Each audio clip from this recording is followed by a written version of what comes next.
तुमच्यासोबत मस्त आणि इझी अशी उसळची रेसिपी शेअर करणार आहे.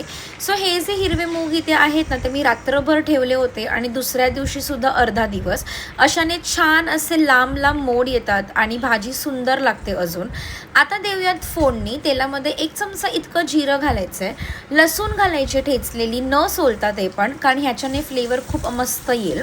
त्यानंतर हे थोडंसं ब्राऊन होईपर्यंत परतवून घ्यायचं आहे. आता याच्यामध्ये मी घालणार आहे कढीपत्ता. तो पण हाताने तोडून घालायचा आहे, म्हणजे याचा फ्लेवरसुद्धा छान येतो तेलामध्ये आणि भाजीमध्ये सुद्धा. त्यानंतर थोडासा तेजपत्ता घालायचा आहे.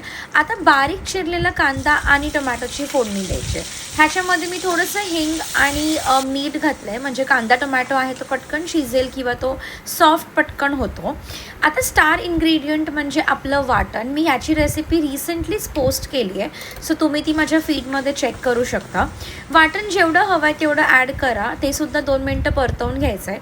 एकदम बेसिक मसाले म्हणजे हळद, लाल तिखट मसाला, धण्याची पावडर आणि गरम मसाला. बाकी कोणतेच मसाले घालायची गरज आपल्याला ह्या भाजीमध्ये तरी नाही आहे. सगळे स्प्राउटेड मूग ह्याच्यामध्ये ॲड करायचे आहेत. हवं तेवढं पाणी ॲड करा. आता तुम्ही जर कुकरमध्ये करत असाल तर 1-2 शिट्यांमध्ये होतात. अदरवाईज असंच पण 10 मिनटं लागतात ही भाजी व्हायसाठी. मी साईडला भाकऱ्या करून घेतल्यात जेवढ्या हव्या होत्या तेवढ्या लंचसाठी. उसळमध्ये मस्त हिरवीगार कोथिंबीरने गार्निश केलं आहे. आपली भाकरी आणि मुगाची उसळ रेडी आहे. एवढ्या सॉफ्ट आणि गरम गरम भाकऱ्या आहेत ना या, पण मला उसळ ही भातासोबतच खायला आवडते. सो तुम्हीसुद्धा ही रेसिपी नक्की ट्राय करून बघा. Okay, bye.